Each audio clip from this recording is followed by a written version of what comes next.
tänase loo pealkirjaks on Miks kägu kukub.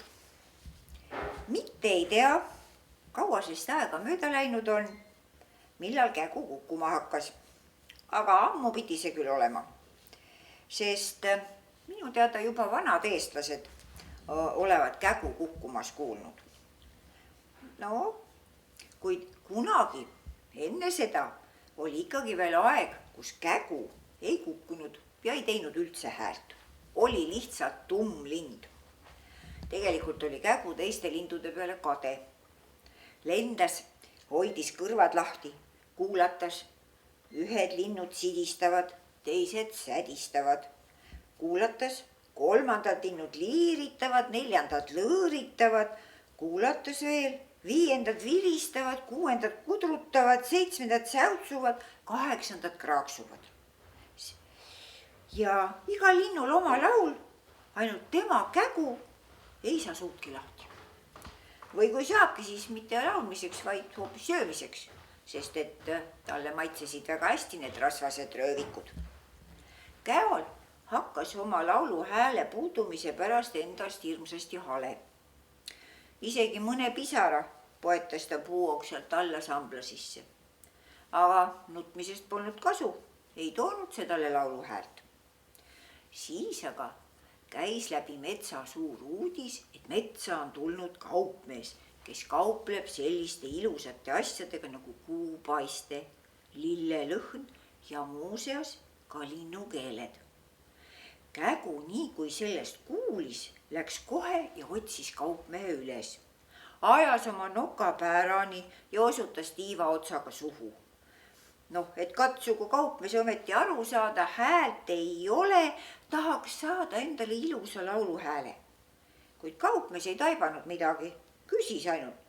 Mis sul vaja on? Ütle selgesti, mida sa soovid. Kägu muidugi ei saanud sõnagi suust ja lõpuks taipas ka müüja, et käol on laulu vaja. Laulu häält tahad, pajatas kaupleja.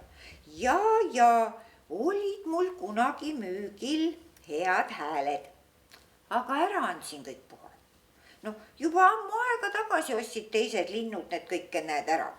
Riiulid need on häältest täitsa tühjad. Kägu tegi seda kuuldes väga kurva näo pähe ja kauplejal hakkas temast hale meel.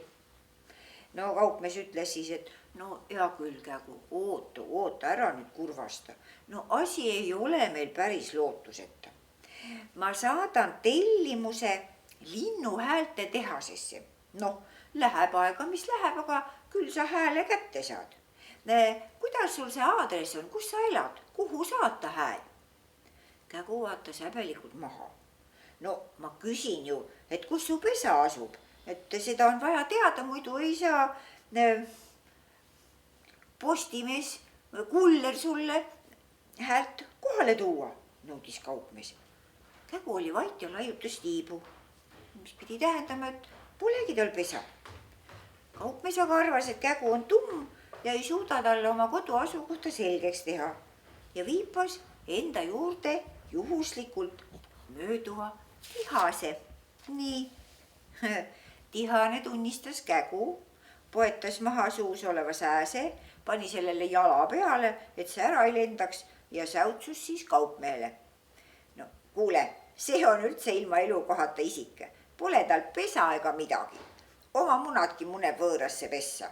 Hea veel kui mõne suurema linnu juurde. Aga öelge ise aus kaupmees, mis peab minusugune pisike lind peale hakkama, kui käo munast igavene suur volask poeg üles kasvab.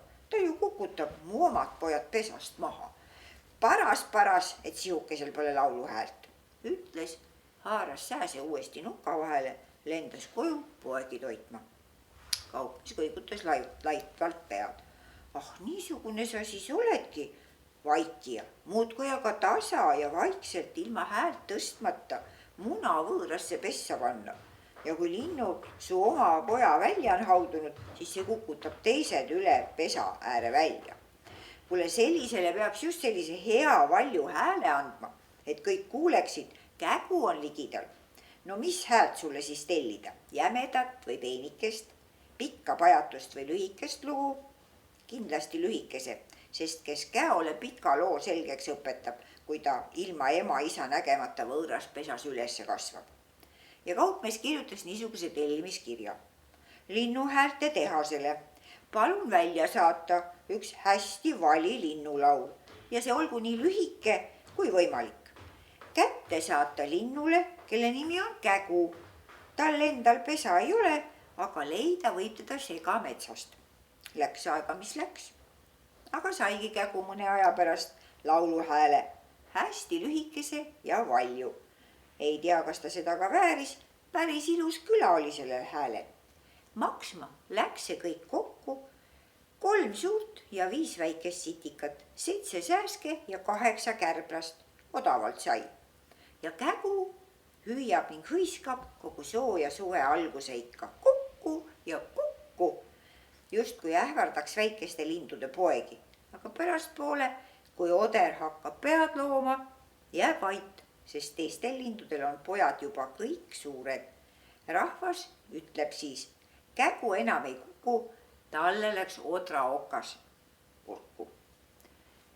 Sellega täna lõpetame.